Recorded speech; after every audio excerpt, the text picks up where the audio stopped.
Hi everyone, welcome back to the channel study smartly with Jyoti. आज का हमारा जो टॉपिक है वो एक नया चैप्टर है जिसका नाम है doing sociology research methods. Research methods का अर्थ ये हो गया इस चैप्टर के अंदर। तो जब हम सोशियोलॉजी को एज अ सब्जेक्ट मैटर पढ़ते हैं, जब सोशियोलॉजी को हम पढ़ते हैं तो इसके अंदर कौन कौन से सब्जेक्ट्स को पढ़ना चाहिए, किस तरीके से पढ़ना चाहिए सब्जेक्ट मैटर्स को, इसके बारे में हम जानेंगे। एक सोशियोलॉजिस्ट जो है जब रिसर्च करता है, किसी भी टॉपिक पे रिसर्च करता है, उस टॉपिक के बारे में और जानता है, तो वो किस मेथड्स का यूज करता है, कौन से रूल्स का यूज करता है, किस फार्मूलाज का यूज करता है। फॉर एग्जांपल, जो अगर हम दूसरे साइंसेस की बात करें, एग्जाम्पल के लिए मैथ्स की बात करें या फिजिक्स की बात करें, तो वहाँ पे हमें कुछ फार्मूलाज मिलते हैं, कुछ रूल्स मिलते हैं, कुछ थ्योरीज मिलते हैं, उसका यूज किया जाता है। तो सोशियोलॉजी को एज ए सब्जेक्ट मैटर पढ़ने के लिए एक सोशियोलॉजिस्ट किस मेथड्स का यूज करता है, किस डिवाइसेस का यूज करता है, उसके बारे में आज हम जानेंगे इस चैप्टर के अंदर। चूँकि सोशियोलॉजी के अंदर हम उन्हीं सारी बातों को पढ़ते हैं जिससे हम लगभग जो है वो जानते रहते हैं। हम एक चूँकि सोशियोलॉजी जो है सोसाइटी को स्टडी करता है, सोसाइटी के अंदर इंटरेक्शंस को स्टडी करता है, और हम उस सोसाइटी के पार्ट होने के कारण मोस्ट ऑफ द फंक्शंस जो है सोसाइटी का, उससे हम ऑलरेडी नोन है, वो हम जानते हैं। तो फिर एक सोशियोलॉजिस्ट में और एक इंडिविजुअल में, कॉमन इंडिविजुअल में क्या डिफरेंसेस है उसके थॉट प्रोसेस में, उस चीज़ के बारे में हम समझेंगे इस चैप्टर के अंदर। तो हम शुरू करते हैं। Introduction. Have you ever wonder why a subject like a sociology is called a social science? More than any other discipline, sociology deals with things that are already familiar to most people. All of us live in society and we already know a lot about the subject matter of sociology: social groups, institutions, norms, relationship, and so on. Through our own experiences, it seems fair then to ask what makes the sociologist different from other members of society. Why should he or she be called a social scientist? इसमें बताया गया जो sociology को हम social science क्यों बोलते हैं, social science क्यों बोलते हैं। तो सबसे पहले हम समझेंगे साइंस किसे बोलते हैं। साइंस में जहाँ पे हम इम्पेरिकल डेटा का यूज करते हैं, इससे पहले भी हमने पढ़ा है, जहाँ यानी हमें रिजल्ट में एक ऑब्जेक्टिविटी देखने को मिलेंगे, यहाँ पे कुछ मेथड्स को फॉलो किया जाएगा, और लास्ट में जो है वो डेटा जो हम यूज करेंगे वो इम्पेरिकल डेटा होगा, और उससे हम एक रिजल्ट तक पहुँचेंगे। और बार बार जो है साइंस जो है अपने रिजल्ट्स को, उसके पास कैपेबिलिटी है कि वो चेंज कर सकता है अपने रिसर्च के आधार पे। जैसे कि पहले ये कहा गया कि जो अर्थ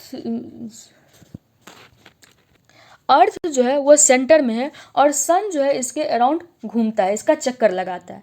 यानी पहले जियोसेंट्रिक व्यू था, लेकिन बाद में साइंस ने इस चीज़ को गलत प्रूव किया, और फिर उसने ये प्रूव किया कि सन जो है वो सेंटर में है और अर्थ एक प्लैनेट के रूप में उसके अराउंड जो है वो रिवॉल्व करता है। तो पहले जियोसेंट्रिक व्यू पॉइंट था, बाद में हेलियोसेंट्रिक व्यू पॉइंट आ गया। इस एग्जाम्पल को हमने पहले भी लिया है। तो क्या हुआ, साइंस जिस एक रिजल्ट पे अपने कुछ डेटाज के बेसिस पे आया था, बाद में उसने उस गलती को एक्सेप्ट किया और उसमें चेंजेस आया। तो ये साइंस की जो है वो कह सकते हैं पॉजिटिव थिंग्स है। तो क्या सोसाइटी को तो ये हो गया साइंस। अब यहाँ पे है सोशियोलॉजी को हम बोलते हैं सोशल साइंस। जो इसको सोशल इसलिए बोलते हैं क्योंकि इसका जो सब्जेक्ट मैटर है वो सोसाइटी से लिया गया है। हम इसमें उन्हीं सारी चीज़ों के बारे में पढ़ते हैं जो सोसाइटी में एग्जिस्ट करती हैं, जिससे हम डे टू डे लाइफ में नोन है, डे टू डे लाइफ में हम उन चीज़ों को फेस कर रहे हैं। तो इसलिए ये हो गया सबसे पहला, ये हो गया सोशल। और साइंस इसलिए कहते हैं सोशियोलॉजी को सोशल साइंस, क्योंकि जब सोशियोलॉजी एज अ सब्जेक्ट या sociology as a discipline develop किया जा रहा था, उस समय में जो 17th 18th 19th सेंचुरी था, उसमें साइंस को बहुत वाइडली एक्सेप्ट किया जा रहा था। साइंस में न्यू न्यू रिसर्चेज आ रहे थे और लोग उससे बहुत प्रभावित थे। तो और उसी समय जो है फ्रेंच रिवॉल्यूशन या फिर इंडस्ट्रियल रिवॉल्यूशन के कारण बहुत सारे सोसाइटी के अंदर हमें बहुत सारे कह सकते हैं एविल थिंग्स देखने को मिली। सोसाइटी पूरे तरीके से कोलैप्स हो चुका था, जो नॉर्म्स थे सोसाइटी के वो कोलैप्स हो चुके थे, लोग बहुत परेशान थे। तो सोसाइटी को भी एक अलग तरीके से समझा जाए, तो और उसको भी इम्पोर्टेंस दिया जाए, इसके ये कैसे फंक्शन करती है, लोग इसको फोकसली समझें। तो सोशियोलॉजी को एक डिसिप्लिन के रूप में डेवलप करने की ज़रूरत पड़ी। लेकिन चूंकि वो दौर था जब साइंस को बहुत ज़्यादा प्रमोट किया जा रहा था, लोग साइंस को बहुत ज़्यादा एक्सेप्ट कर रहे थे। यानी जहाँ पे रिसर्च हो रहे थे, कोई डेटा दिया जा रहा था, उस चीज़ को लोग जल्दी एक्सेप्ट कर रहे थे। इसलिए जो अर्ली सोशोलॉजिस्ट थे उनका ये मानना था जो क्यों ना सोशोलॉजी को तो डेवलप किया जाए, लेकिन इसमें भी कुछ डेटाज दिए जाएँ, कुछ रूल्स दिए जाएँ, कुछ यूनिवर्सल थ्योरीज दी जाएँ, जिसके बेसिस पे लोगों के अंदर सोशोलॉजी को लेकर के एक एक्सेप्टेंस बन जाए। इसीलिए सोशोलॉजी को सोशल साइंस कहा गया। यानी सोसाइटी के बारे में पढ़ता है, लेकिन ये साइंस के मेथड्स को यूज करते हुए पढ़ता है। जिस तरीके से साइंस में कुछ थ्योरीज होती हैं, कुछ फार्मूलाज होते हैं, कुछ यूनिवर्सल लॉज होते हैं, उसी तरीके से सोसाइटी को भी जब अर्ली सोशोलॉजिस्ट हैं उन्होंने उसी तरीके से पढ़ना किया। यानी रूल्स रेगुलेशन लॉज यूज की, मेथड्स यूज किया साइंस का, और स्टडी किया किसका, तो सोसाइटी का। इसलिए हम सोशोलॉजी को सोशल साइंसेस बोलते हैं। तो हमारा सबसे पहला क्वेश्चन यही था कि सोशोलॉजी को हम सोशल साइंस क्यों बोलते हैं। अब जो बाद में वही सारी चीज़ें दी हुई है, तो चूँकि हम एक सोसाइटी के अंदर रहते हैं, हम सोशोलॉजी के बहुत सारे चीज़ों से हम ऑलरेडी जानते हैं। सोशल ग्रुप्स क्या होते हैं, इंस्टीट्यूशन क्या होते हैं, नॉर्म्स क्या होते हैं, रिलेशनशिप्स क्या होते हैं, हम ऑलरेडी इन चीज़ों को जानते हैं। तो फिर हम जब इन चीज़ों को जानते हैं, तो एक व्यक्ति है जो कि सेम यही सारी चीज़ों के बारे में बता रहा है, तो उसे हम बोलते हैं ये सोशल साइंटिस्ट है। उसके बातों को हम ध्यान से सुनते हैं, उनके रिसर्च को हम देखते हैं, और वही चीज़ एक इंडिविजुअल भी जानता है। तो फिर दोनों में अंतर क्या है, इस चीज़, ये एक क्वेश्चन यहाँ पे उठाया गया। तो हमारा जो पॉइंट ऑफ व्यू होता है, जिस तरीके से हमने फर्स्ट चैप्टर में पढ़ा था, हमारा जो पॉइंट ऑफ व्यू होता है, एक इंडिविजुअल का जो पॉइंट ऑफ व्यू होता है, वो एक कॉमन सेंसिकल व्यू होता है। लेकिन वही चीज़ें जब एक सोशल साइंटिस्ट बताता है, तो वो किसी मेथड्स के बेसिस पे, किसी रिसर्च के बेसिस पे उस बात को, इस कारण से हम सोशल साइंटिस्ट बोलते हैं। अब देखते हैं next. As with all scientific discipline, the crucial element here is method और the procedure through which knowledge is gathered. अब मेथड किसे बोलेंगे, वो प्रोसेस, वो प्रोसीड्योर्स जिसके थ्रू नॉलेज गैदर किया जाता है किसी भी सब्जेक्ट के लिए, जिस प्रोसेस के थ्रू नॉलेज गैदर किया जाता है उसे हम उस सब्जेक्ट का मेथड्स बोलते हैं। यानी मेथड्स हो गया process of knowledge gathering. For in the final analysis, scientists can claim to be different from lay person not because of how much they know or what they know, but because of how they acquire their knowledge. एक social scientist आम लोगों से, common people से इसलिए अलग है, वो इसलिए अलग नहीं है क्योंकि वो अपने सब्जेक्ट मैटर्स के बारे में बहुत जानते हैं या अलग अलग चीज़ों को वो जानते हैं, बल्कि वो इसलिए है क्योंकि उनका जो वही जिस तरीके से उन्होंने उस नॉलेज को एक्वायर किया उसका मेथड्स अलग है। एक कॉमन पीपल जो है उसका कोई मेथड नहीं, वो सोसाइटी में जिस चीज़ को देखता है, वो अपने 2-4-10 लोगों के बीच में जिस चीज़ को देखेगा उस चीज़ को वो रियलिटी मान लेगा, वो उसी चीज़ को प्रमोट करेगा, उसी चीज़ को बोलेगा। लेकिन जब वही चीज़ एक सोशल साइंटिस्ट बताता है, तो वो एक लार्ज अमाउंट ऑफ पीपल के ऊपर रिसर्च करता है, एक लार्ज अमाउंट ऑफ सोसाइटी में जा कर के उन चीज़ों को देखता है, और फिर उसके एक ऑब्जेक्टिव रियलिटी या सब्जेक्टिव रियलिटी के बारे में वो बात करता है। This is one reason for the special importance of methods in sociology. और यही एक रीज़न है कि सोशोलॉजी में भी कुछ मेथड्स हैं जिसके बारे में हम पढ़ते हैं, जो कि हेल्प करता है सोशल साइंटिस्ट को स्टडी करने में सोशोलॉजी को। As you have seen in the previous chapter, sociology is deeply interested in the lived experience of people. For example, when studying social phenomena like friendship or religion or bargaining in markets, the sociologists want to know not only what is observable by the bystander, but also the opinions and feelings of the people involved.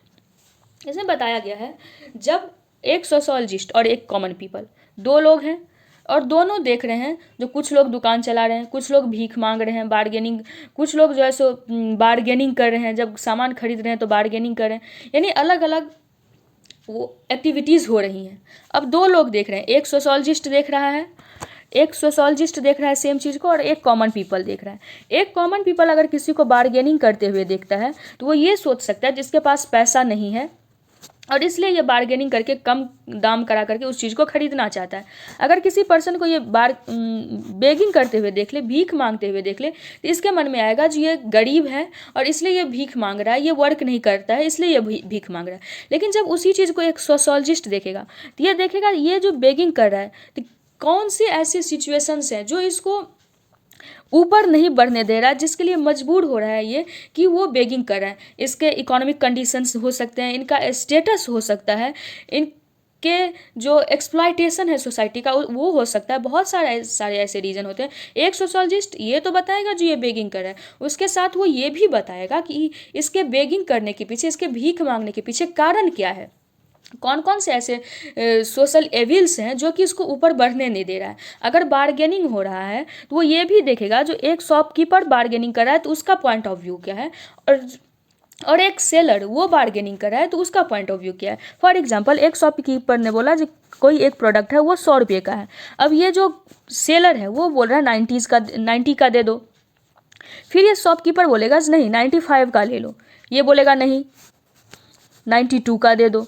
और फिर एक conclusion पे ये पहुंच जाएंगे जो नहीं 95 नहीं 92, चलो 93 का दे दो। तो वो क्या ऐसा प्रोसेस रहा जो सेलर भी मान गया 93 में देने के लिए और बायर भी मान गया 93 में लेने के लिए। यानी एक सोशोलॉजिस्ट जो है इन सारे ही चीज़ों को डिटेल में समझने की कोशिश करेगा और दोनों के पॉइंट ऑफ व्यू से देखने की कोशिश करेगा। What does friendship means to people in different cultures, what does a religious person think he or she is doing when performing a particular ritual, how do shopkeeper and customer interact with each other words and gestures while bargaining for a better price. The answer to such questions are clearly part of the lived experience of actors involved, and they are of great interest to sociology. This need to understand both the outsiders and insiders point of view is another reason why method is particularly important in sociology. यानी एक sociologist जो है वो दोनों के point of view को समझने की कोशिश करते हैं, लेकिन उस पॉइंट ऑफ व्यू तक पहुंचने के लिए वो जिस तरीके से, यानी जो बार्गेनिंग कर रहा है और जो सेलर है दोनों, यानी जो बायर है और जो सेलर है दोनों के पॉइंट ऑफ व्यू तक पहुंचने के लिए उसे कुछ ना कुछ जो है सो ऐसे प्रोसेस का यूज करना पड़ेगा ताकि वो दोनों के पॉइंट ऑफ व्यू को देख सके। जब कोई एक पुरोहित जो है कोई रिचुअल कर रहा है तो वो क्यों कर रहा है, यानी कोई क्यों करवा रहा है और कोई क्यों कर रहा है, दोनों के माइंडसेट को समझने के लिए जो है एक मेथड्स चाहिए, एक कोई प्रोसेस चाहिए जिसके थ्रू जो है दोनों के पॉइंट ऑफ व्यू को समझ सके, इनसाइडर और आउटसाइडर दोनों के पॉइंट ऑफ व्यू को समझ सके और एक कंक्लूजन तक पहुँच सके। इसीलिए मेथड्स जो हैं वो इम्पॉर्टेंट है। यानी अभी तक हमें दो रीज़न पता चले। मेथड यानी जब एक सोशोलॉजिस्ट सोशल साइंसेस को पढ़ता है तो उसके लिए वो मेथड्स का यूज क्यों करता है। पहला कि जब दो लोग इंटरेक्शन कर रहे हैं तो उसके पॉइंट ऑफ व्यू को समझने के लिए। हमारा जो सेकंड एग्जांपल है वो इसी चीज़ को बता रहा है कि जब दो लोग आपस में इंटरेक्शन कर रहे हैं तो उन दोनों के इंटरेक्शन करने का पॉइंट ऑफ व्यू क्या है, उस दोनों के पॉइंट ऑफ व्यू को समझना, उसके और दोनों के पॉइंट ऑफ व्यू को किसी एक प्रोसेस के थ्रू ही समझा जा सकता है। उसके लिए एक मेथड की ज़रूरत है। और दूसरा कि इस सब्जेक्ट मैटर को दूसरे सब्जेक्ट मैटर से किस तरीके से अलग किया जाए, उसके लिए भी उसको एक मेथड चाहिए। फॉर एग्जाम्पल सर्वे का मोस्टली यूज जो है वो सोशोलॉजी के अंदर किया जाता है। अगर हम सर्वे की बात करें तो मैथ्स में सर्वे का यूज नहीं करेंगे। यानी मैथ्स में ऐसा तो कोई फार्मूला नहीं है जिसमें जो है हम सर्वे मेथड्स का यूज करते हैं, ऐसा कोई फार्मूला नहीं। यानी सर्वे जो है अपने आप में एक मेथड्स है जो कि सोशोलॉजी के अंदर यूज किया जाता है। पार्टिसिपेंट ऑब्जर्वेशन, यानी जहाँ पे जिस चीज़ को ऑब्जर्व करें, जिस चीज़ के बारे में स्टडी करें वहीं चले जाओ, वहीं पे जा कर के देखो, लोगों के कल्चर कस्टम्स को अडॉप्ट करो और उनके बीच में रह करके उन चीज़ों को समझो। ऐसा मैथ्स में नहीं होता। मैथ्स में कोई प्रॉब्लम दिया है तो उसको किसी फार्मूला या उससे सॉल्व करेंगे, थ्योरी के माध्यम से सॉल्व करेंगे। लेकिन सोशोलॉजी जो है अपना एक मेथड डेवलप किया है, जो जहाँ प्रॉब्लम है वहाँ पे जाओ, वहाँ लोगों के बीच रहो, उनके जो हैबिट्स हैं उसको अपनाओ और फिर उनको बारे में समझो। तो ये जो है सोशोलॉजी ने अपने आप को दूसरे डिसिप्लिन से अलग करने के लिए और दूसरे के पॉइंट ऑफ व्यू को समझने के लिए ज़रूरी था जो सोशोलॉजी के अंदर एक मेथड हो, ताकि सोशोलॉजिस्ट ईजिली उस चीज़ अपने सब्जेक्ट मैटर को समझ सके, उस सब्जेक्ट मैटर को स्टडी कर सके। अब मेथोडोलॉजिकल इशूज़ क्या है। मेथोडोलॉजिकल इशूज़ सोशोलॉजी के साथ भी वही हैं जो अदर सब्जेक्ट मैटर्स के साथ हैं, कि मेथोडोलॉजी वही है, जो भी मेथड्स हैं वही है मेथोडोलॉजी। जिस तरीके से अदर सोशल साइंसेस हैं उसमें बहुत सारे, जैसे कि फंक्शनलिस्ट एक हो गए, कन्फ्लिक्ट थ्योरी वाले हो गए, स्ट्रक्चरल फंक्शनलिस्ट हो गए।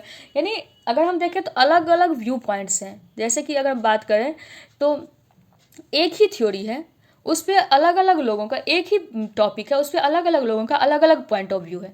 ठीक ऐसे ही चीज़ें हमें सोशोलॉजी के अंदर भी देखने को मिलती है। कोई एक पर्सन वर्क को अलग तरीके से पढ़ रहा है, डर्कहाइम वर्क को अलग तरीके से पढ़ रहे हैं, और जो मार्क्स हैं वो वर्क को अलग तरीके से पढ़ रहे हैं। डर्कहाइम बताते हैं जो ये हमारे डेवलपमेंट में हेल्पफुल है, वहीं जो है यानी किस तरीके से वर्क जो है वो फंक्शनल है, डिवीज़न ऑफ लेबर जो है वो फंक्शनल है।